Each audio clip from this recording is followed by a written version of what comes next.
नमस्कार दोस्तों, स्वागत है आपका मोटिवेशन राकेश के YouTube चैनल पर। मेरे सभी प्यारे दोस्तों को जय श्री कृष्णा। गिलहरी की कहानी। एक जंगल में साध नामक मुनि रहते थे। उन्होंने तप करके बहुत सी विद्या हासिल की। एक दिन ध्यान लगाने के बाद जब उनकी आंखें खुली तो उनके हाथ में आसमान से एक गिलहरी आ गिरी। वह गिलहरी खून से लथपथ थी क्योंकि वो चील के पंजों से छूटकर मुनि के हाथ में आ गिरी थी।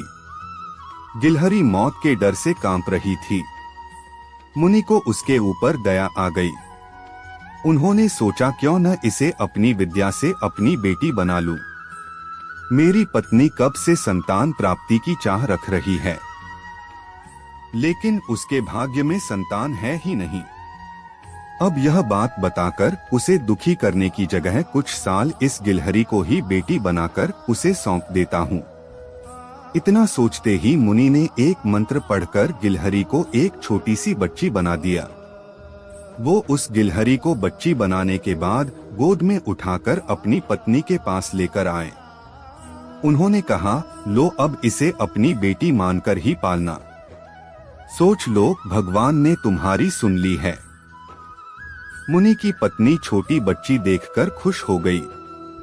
अब गिलहरी से बच्ची बनी लड़की मुनि के घर में बड़े लाड़ प्यार से पलने लगी। मुनि की पत्नी ने कुछ दिनों के बाद बच्ची का नाम वेदांता रखा। मुनि और मुनि की पत्नी दोनों ने बड़े प्यार से वेदांता को पाला। मुनि को बहुत खुशी थी कि उसकी पत्नी को अपनी ममता लुटाने के लिए एक बेटी मिल गई। कुछ समय के बाद उसकी परवरिश में मुनि भूल ही गए कि वो एक गिलहरी है। वेदांता को मुनि ने अच्छी पढ़ाई लिखाई करवाई। देखते ही देखते वेदांता 16 साल की हो गई।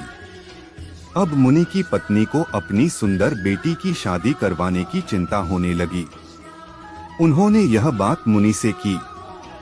अपनी बेटी की तरफ देखते हुए मुनि को भी लगा कि इसका अब विवाह हो जाना चाहिए। मुनि ने अपनी पत्नी से कहा कि तुम चिंता मत करो, मैं इसके लिए योग्य वर ढूंढ लूंगा। मुनि को लगा कि मेरी बेटी बहुत सुंदर है और उसकी शिक्षा दीक्षा भी अच्छी हुई है। इसलिए उन्होंने अपनी सिद्धि से सूर्य देव को पुकारा। सूर्य देव ने मुनि को प्रणाम करके बुलाने की वजह पूछी। तब मुनि ने कहा, मेरी बेटी विवाह के योग्य हो गई है। मैं चाहता हूं कि आप इसके पति बने। सूर्य देव ने कहा, आप एक बार अपनी पुत्री से पूछ लीजिए। अगर उसे मंजूर है तो मेरी तरफ से भी हाँ है।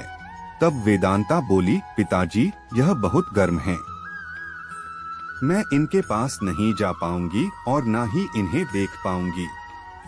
मुनि ने वेदांता से कहा, कोई बात नहीं, हम दूसरा वर देख लेंगे। तभी सूर्य देव ने कहा, हे मुनिवर, मुझसे श्रेष्ठ बादल है, आप उनसे बात कीजिए। वह मेरे प्रकाश को भी ढक देते हैं। मुनि ने अब बादल को याद किया। बादल गरजते हुए मुनि के पास पहुँचे और उन्हें नमस्कार किया। इस बार मुनि ने सीधे वेदांता से पूछा, क्या तुम्हें यह वर पसंद है? वेदांता ने जवाब दिया, पिताजी मेरा रंग गोरा है और इनका काला, हमारी जोड़ी अच्छी नहीं लगेगी। तब बादल ने मुनि से कहा, आप पवन देव को बुलाइए, वे मुझसे श्रेष्ठ हैं। उनमें मुझे उड़ाकर इधर से उधर ले जाने की ताकत है। अब मुनि ने पवन देव का स्मरण किया। पवन देव के आते ही मुनि ने अपनी बेटी से पूछा, क्या आपको यह वर पसंद है? वेदांता बोली, पिताजी यह तो एक जगह ठहरते ही नहीं हैं। इनके साथ मैं घर कैसे बसा पाऊंगी? इस बार मुनि ने पवन देव से पूछा, मुझे अपनी पुत्री के लिए वर की तलाश है, आप बताइए कि आपसे श्रेष्ठ कौन है? पवन देव ने जवाब दिया, मुनिवर आप पर्वत को बुला सकते हैं, वह मेरा रास्ता रोक देते हैं, वह मुझसे श्रेष्ठ हैं। तुरंत मुनि ने पर्वत को पुकारा।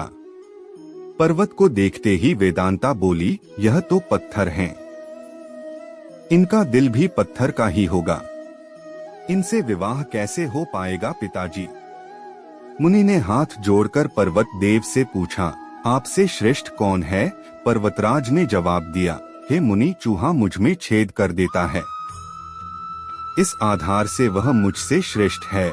इतना कहते ही पर्वत देव के कान से चूहा नीचे कूदा। वेदांता ने जैसे ही चूहे को देखा, वह खुशी के मारे उछल पड़ी। उसने कहा, पिताजी, यही मेरा वर बनना चाहिए। मुझे यह पसंद है, इनकी पूंछ, कान, सब कुछ कितना प्यारा है। मुनि ने सोचा, अहो, मैंने एक गिलहरी को मंत्र विद्या से इंसान तो बना दिया, लेकिन इसका दिल अभी भी गिलहरी वाला ही है। मुनि ने तुरंत वेदांता को गिलहरी बनाया और उसका विवाह चूहे से करवा दिया। विवाह के बाद दोनों खुशी खुशी रहने लगे। कहानी से सीख, इंसान चाहे बाहर से कितना भी बदल जाए, लेकिन उसका दिल वैसा ही रहता है।